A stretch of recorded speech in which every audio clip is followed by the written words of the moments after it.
खमंग मसाला पुरी कशी करायची ते बघणार आहोत। करायला अतिशय सोपी आहे आणि झटपट होते। चला तर मग ही मसाला पुरी कशी करायची ते आपण बघूया। तर आता इथे मसाला पुरी करण्यासाठी मी 1 वाटी गव्हाचं पीठ घेतलेलं आहे, 1 वाटी बेसन पीठ घेतलेलं आहे आणि पाव वाटी रवा घेतलेला आहे। रव्यामुळे ना पुरी जी आहेत ते छान अशा टम्म फुगतात, त्यामुळे थोडासा रवा असा घालायचा म्हणजे पुरी छान अशी टम्म फुगते। आता मसाल्यांमध्ये आपल्याला अर्धा चमचा हळद लागेल, 1 चमचा लाल तिखट, 1 चमचा जिरे पावडर, थोडीशी कोथिंबीर, 1 चमचा ओवा आणि 1 चमचा आपल्याला कसुरी मेथी लागणार आहे। आता एका ताटामध्ये आपल्याला हे पीठ मळून घ्यायचं आहे। बेसन पीठ, रवा, यामध्ये आपल्याला चवीनुसार मीठ घालून घ्यायचं, हळद, लाल तिखट, जिरे पूड, कसुरी मेथी, ओवा आपल्याला असा हातावर चोळून घालायचा म्हणजे छान असा स्वाद येतो। तर यामध्ये कोथिंबीर घालून घ्यायची। आता आधी हे सर्व व्यवस्थित असं मिक्स करून घ्यायचं।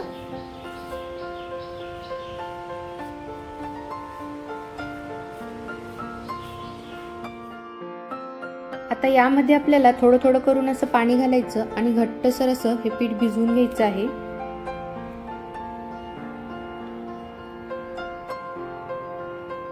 अगदी थोडं थोडंच पाणी घालायचं, एकदम पाणी घालायचं नाही आणि घट्टसर असं गोळा आपल्याला मळून घ्यायचा आहे। हे बघा, या पद्धतीने घट्टसर असं पीठ आपल्याला भिजवून घ्यायचं आहे। आता या पिठाला आपल्याला थोडंसं तेल लावायचं आणि परत एकदा छान असं हे मळून घ्यायचं।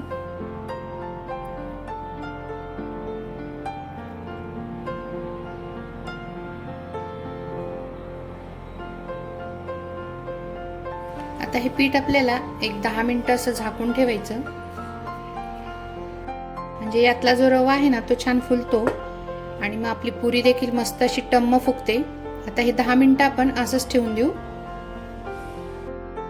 इथे बघा आता 10 मिनिटं झालेली आहेत। आता परत एकदा हे पीठ असं छान मळून घ्यायचं।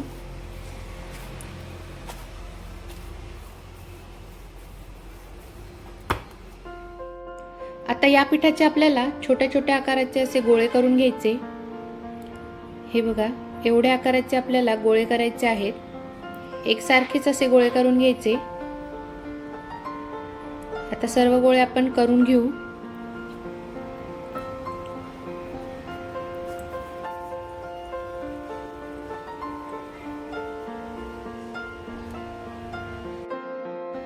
आता पोळपाटाला थोडंसं असं पीठ लावायचं, ती थोडंच लावायचं। आता यावरती आपल्याला हा गोळा ठेवून पुरी लाटून घ्यायची आहे।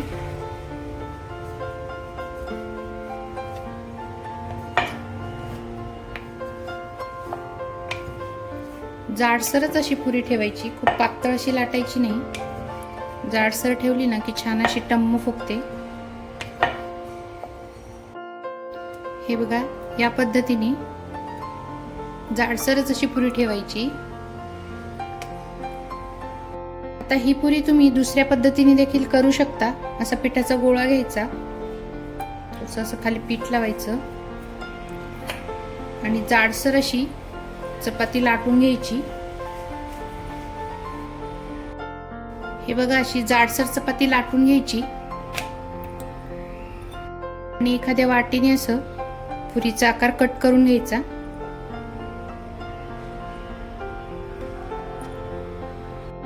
हे बघा, या पद्धतीने देखील तुम्ही पुरी करू शकता। ही देखील पद्धत सोपी आहे। पुऱ्या एका ताटात काढून घ्यायच्या आणि हे जे पीठ आहे ते परत आपल्याला पिठामध्ये मिक्स करून याच्या पुऱ्या लाटून घ्यायच्या आहेत। आता आधी तेल गरम झालं की नाही ते बघायचं। हे बघा, इथे तेल आपलं गरम झालेलं आहे।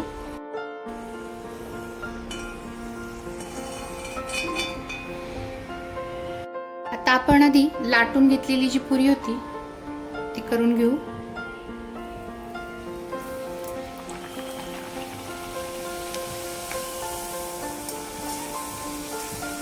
हे बघा छान अशी टम्म ही पुरी फुगते। तर दुसऱ्या बाजूने देखील ही पुरी तळून घ्यायची। मस्त अशी टम्म फुगलेली आहे ही पुरी।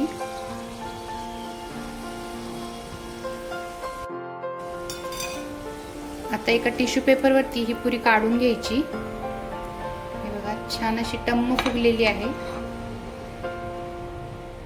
आपण वाटीने ज्या आकाराच्या पुऱ्या केल्या होत्या ते देखील तळून घेऊ।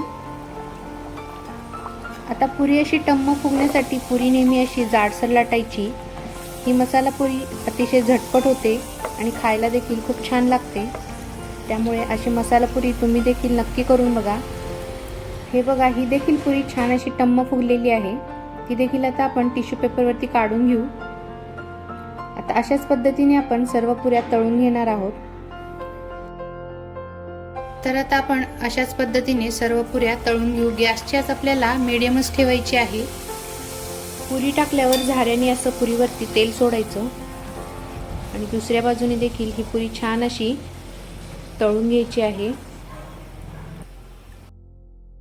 इथे आता मस्त अशी टम्म फुगलेली मसाला पुरी आपली झालेली आहे।